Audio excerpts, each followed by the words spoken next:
We are talking about Field Marshal Messe. In spring 1941, the Italians launched an offensive on the Greek front, and Mussolini went close to the front line to see the battle and to get the merit of success. Little gains were achieved, but Mussolini, pleased, said that he had seen the troops fearless get slaughtered. Really, the soldiers, replied General Messe, are not made to be massacred. So they show they do not know how to fight. It was not the first time, and I have to say, nor the last, that Messe contested the Duce. Professor De Leonardis will highlight probably the best Italian general during World War II. A World War I RDT officer that during World War II led the Italian Expeditionary Corps in Russia in 1941 and 42, and the First Army in Tunisia in 1943. In both occasions, he was able to gain the confidence of his troops and the respect both from the German allies and well as the enemies.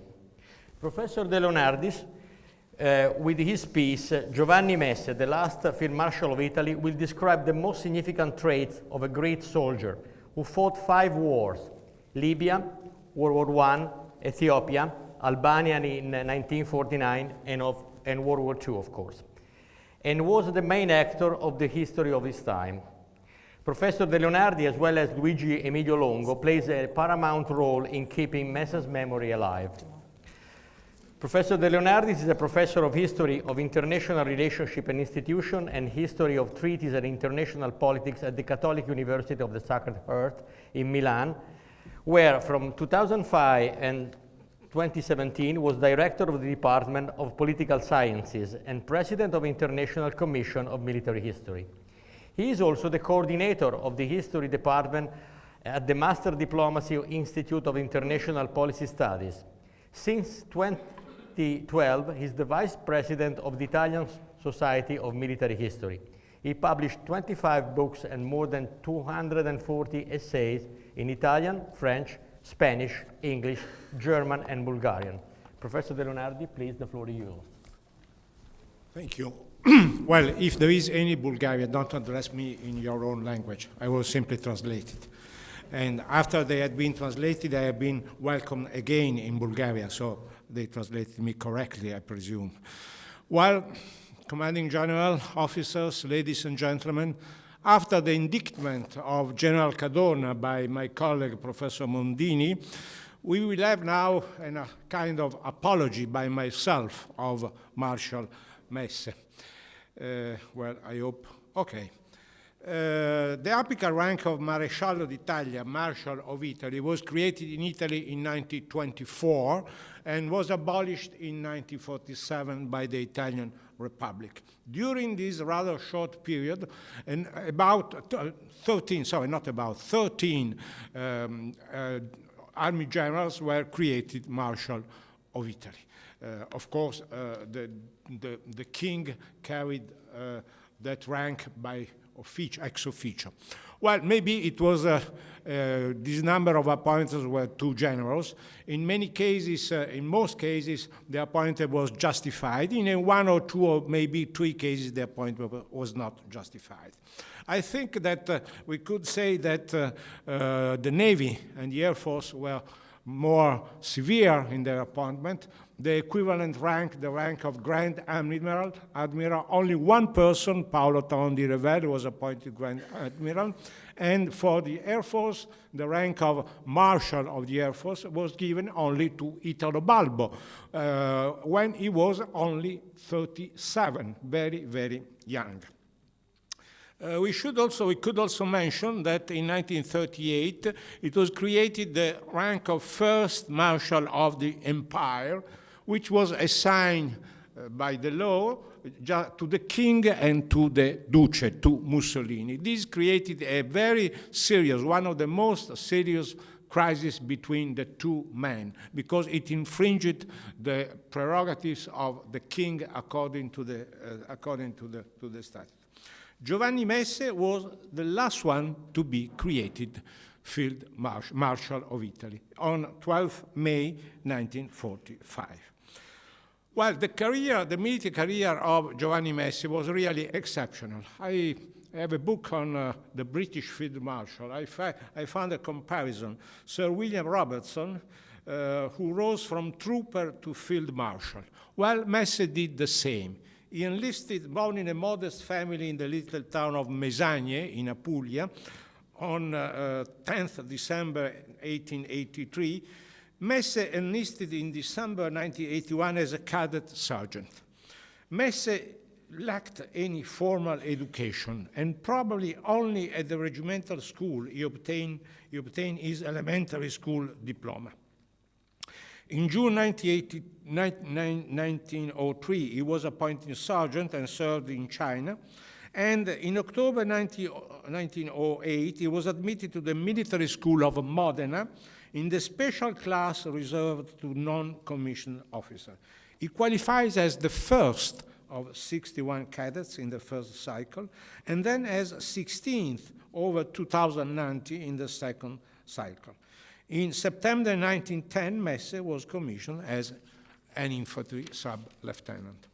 He fought in the Libyan War, in the Great War. He was wounded twice. He was awarded various decorations, including 3 silver medals, and promoted for war merit.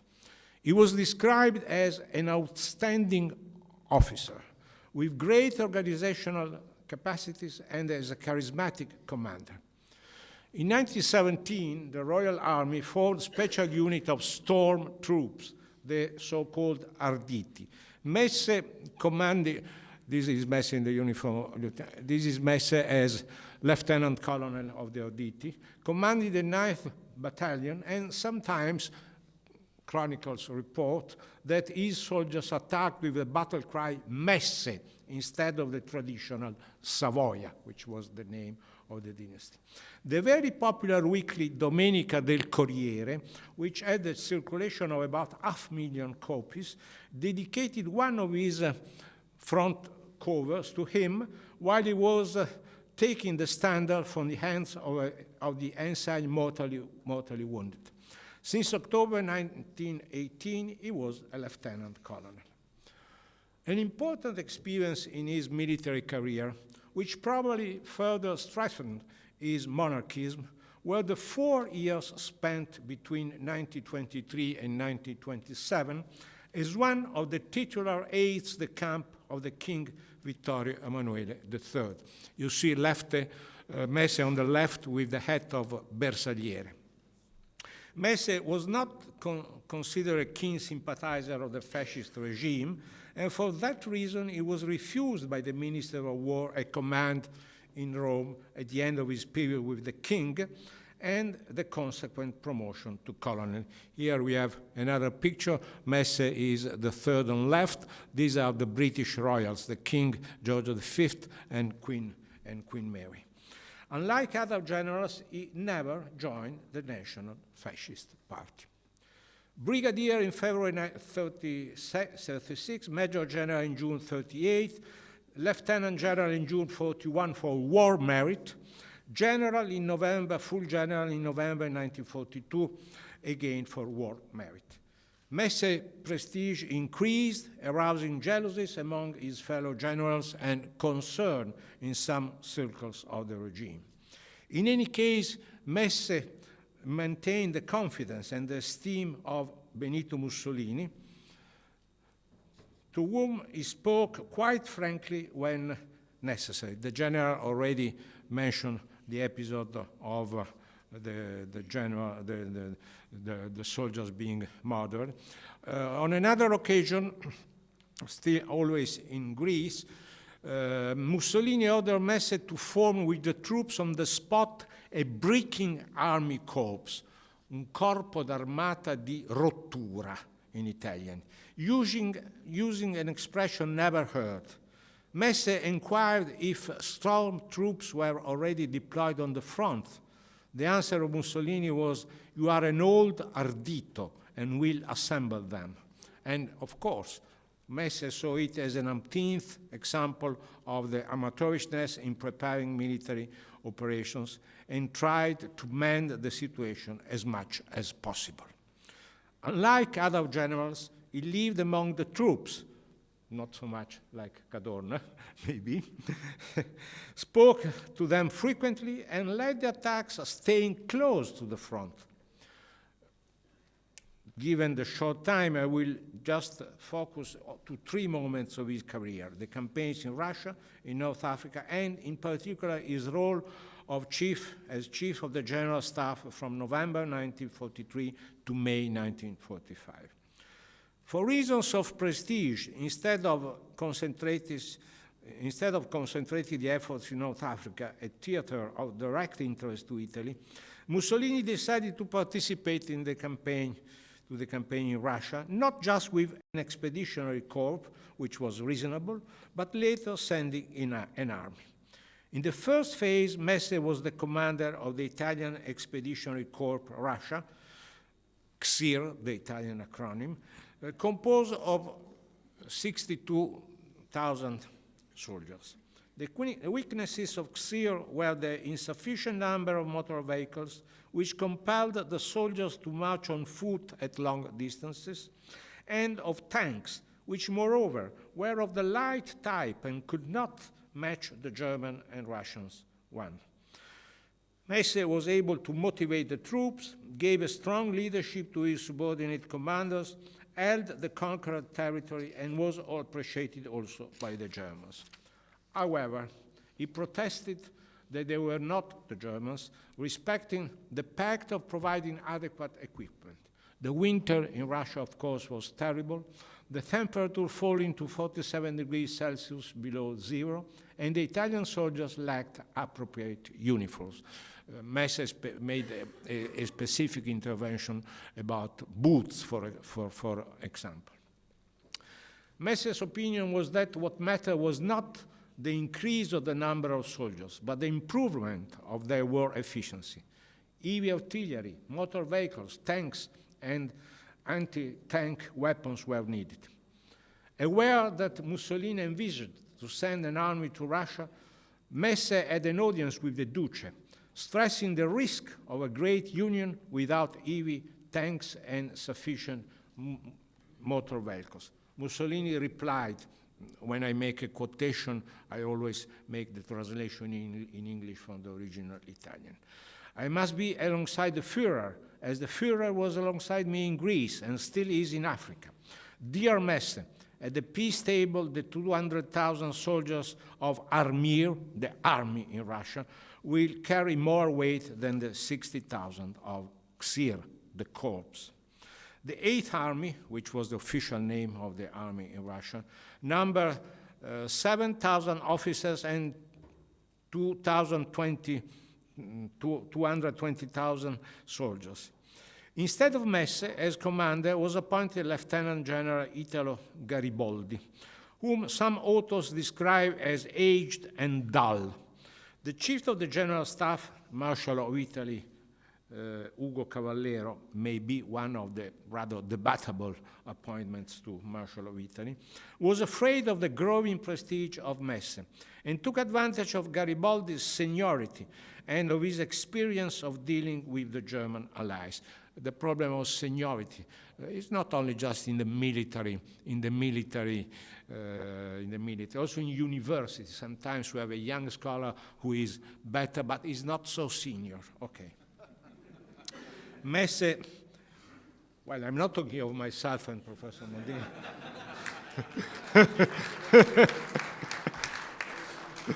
I'm not excusing myself of being a professor. Messe and Garibaldi had quite different personalities and did not match well, so that on 1st November 1942, Messe obtained to quit Russia.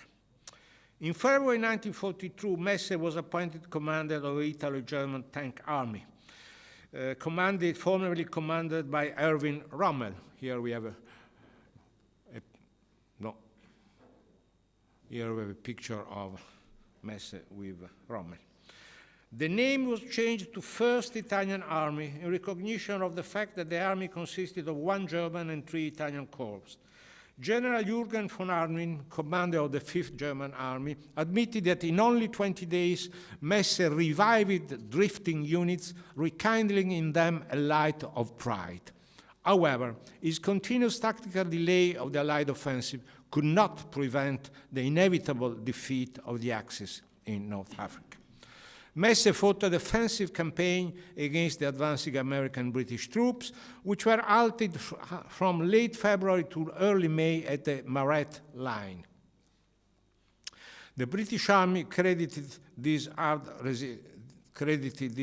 resistance to the genius of Rommel, but the fox of the desert had left forever Africa the previous 9th of March. Messe commented that the British, in their pomposity, cannot admit being defeated by an Italian general. The situation was in any case desperate. The Allies had 1,500 tanks against only 50 of the Axis and possessed total air superiority. On 8th May, the Allies conquered Tunis. On the 18th, the 5th German army surrendered. Then the Duces ordered Messe to cease resistance and appointed him Marshal of Italy. The surrender took place on 13th to 13 May. So the Italians surrendered 1 day or 2 days after the German. This is a picture of Messe surrender to General Freyberg. After the war, Messe published a volume on his campaign in Africa, and there was a quarrel on paper between him and Field Marshal Montgomery, but I have not the time to talk about this. Like the Duke of Aosta in Ethiopia in May 1941, Marshal Messe refused to be transported to Italy, avoiding imprisonment. Together with him, Lieutenant Generals Taddeo Orlando and Paolo Berardi, commanders respectively of the 20th and 21st Army Corps, were taken prisoners after the surrender in Tunisia. And here we have a really funny episode. The attitude of Messe surprised the British. When interrogated, he described himself as fascist. This is the Marshal's interpreter, the dialogue as reported by the Marshal's interpreter in Italian, so I have translated it in English. Freyberg, Lieutenant General Freyberg, asks, "Is the Marshal a fascist?" "Embarrassed, I translate," says the interpreter. Messe, quite calm, answers, "Of course." And Freyberg, surprised, "Of course? Why?" Messe, "Because the king, whom I am honored to serve, accepts a fascist head of government. If my king accepts it, of course, I also accept." After this dialogue appeared General Montgomery, assuming initially a very scornful attitude and inquiring, "Who is this?" But then he asked Messe to explain the tactics at the Battle of Maret and became politer. Messe and other senior officers were transported to a prisoners' camp in Wilton Park in Buckinghamshire. Actually, Messe was not a fascist, but a staunch monarchist. The armistice of September 1943 and the Italian declaration of war to Germany on 13 October made the Kingdom of Italy a co-belligerent of the Allies. Co-belligerence, it was a political formula invented by Harold Macmillan, British political advisor to General Eisenhower. He's the future Prime Minister of Britain. Supreme Allied, to General Eisenhower, Supreme Allied Commander Mediterranean. Italy was no longer considered an enemy, but was not accepted as a formal ally. Montgomery had a contemptuous attitude towards co-belligerencies, asking, "What is this?" Messe had no doubts. On 15 September 1943, the British War Ministry signaled to the Supreme Command Mediterranean that the Marshal had solemnly expressed his loyalty to the King and his desire to fight against the Germans if required, and that he was anxious to offer his services to help his country under the command of the King and Badoglio. This position, shared by Generals Berardi and Orlando, his subordinate commanders, were confirmed in later meetings. A role in further convincing the British to trust Messe and that it could be useful was played by a senior officer of the Italian Secret Service, much respected by the Anglo-Americans. Here we come to another Marshal, Marshal Pietro Badoglio. Of course, his name is very well known.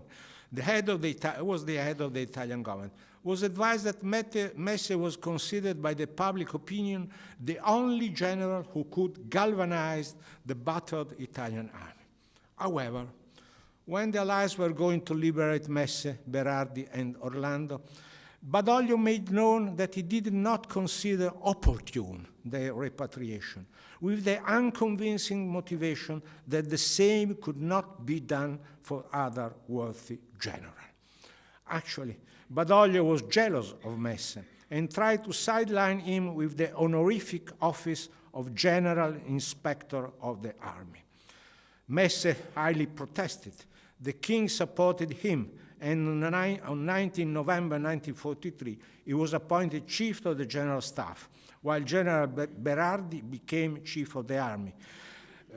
Chief of the General Staff was inter-service, but of course, the naval war had almost completely ended, and the Air Force, Regia Aeronautica, was not in very good. So the armed forces meant almost totally just the army. Messe became Chief of the General Staff, Berardi Chief of the Army Staff, and General Orlando Under Secretary to War, and for a short period even Secretary to War. This was a very cohesive team. They trusted each other. They had the same aims. They had the same political, if we may consider the loyalty to the king a political option. They have the same outlook. Messe was respected by his former enemies. The American Navy Captain Ellery Stone, acting Chief of Staff of the Allied Control Commission, in February 1944 highly praised his personality. Some days earlier, Messe had met Stone to protest against the Allies' decision about the Cuneo division. After the meeting, Stone commented, this is the original text in English. His attitude was not unfriendly, but he seemed distressed at the news he had just received regarding the Cuneo division. His manner was dignified and calm. The issue of the Cuneo division was typical of the problems faced by the Italians. The division had fought in the Aegean against the Germans. It had been moved to Palestine, reinforced by units of the division Regina and others. Messe asked to employ it against the Germans in Italy, but the Allies decided to employ these soldiers in Palestine as labor force, changing their status from co-belligerents to cooperant prisoners. Then, in August 1944, the division was disbanded in Egypt. The aim of the Kingdom of Italy, we should not forget that in the north there was the Italian Socialist Republic, a fascist satellite of Germany. The aim of the Kingdom of Italy was to have as many as possible Italian troops fighting alongside the Allies. This met a lot of obstacles, internal and external ones. From the first point of view, the army had to be reorganized, while the leftist anti-fascist parties did not like to see a resurgent and victorious royal army, which would enhance the prestige of the monarchy. The prominent anti-fascist Carlo Sforza denounced Messe, writing to the American Assistant Secretary of State, again here is the English original, many are afraid that it might evolve into a South American era. For partisans' position of this kind, Winston Churchill lauded Sforza, and it was perfectly correct not to trust Carlo Sforza. But above all, for a number of reasons, the Anglo-Americans were not at all keen to employ Italian fighting troops in the campaign of Italy. Churchill was the most favorable, since he considered the Italian theater operation very important for political and military reasons. But in the beginning, his generals had a poor opinion of the Italian army, and politicians like the Foreign Secretary Anthony Eden and the diplomats opposed the employment of Italians, since that would imply the price of softening the conditions to be imposed in the future peace treaty. The Americans also had a poor opinions of the Italian army. I remember a document in which they say they still use the mules. Well, but mules were absolutely important and necessary in the Italian campaign in the Apennine. They were still used in Afghanistan not so many years ago. While the Americans nourished a less punitive attitude towards Italy, the Americans considered the Italian campaign only a secondary front, the main purpose of which was to draw German troops from France. The Allies tried to employ the Italian servicemen as a labor force in the rear, or as auxiliary troops avoiding combat roles. They also depleted Italian stores of weapons, ammunition, and equipment. Messe, in close collaboration with General Berardi, was tireless in pressing for a larger participation of Italian troops in combat roles. It was one of his best moments. I cannot be more precise here because there is no time. In the end, Italy and Messe, no, too early for retirement. Here you see the king. No, the king should be, no, here there is no king. It's General Utili. In the end, Italy and Messe could claim a certain success in the co-belligerency. The good performance of the Italian units convinced the Allies to increase their numbers. Moreover, in summer 1944, various Allied divisions were transferred to France and needed to be replaced by Italians.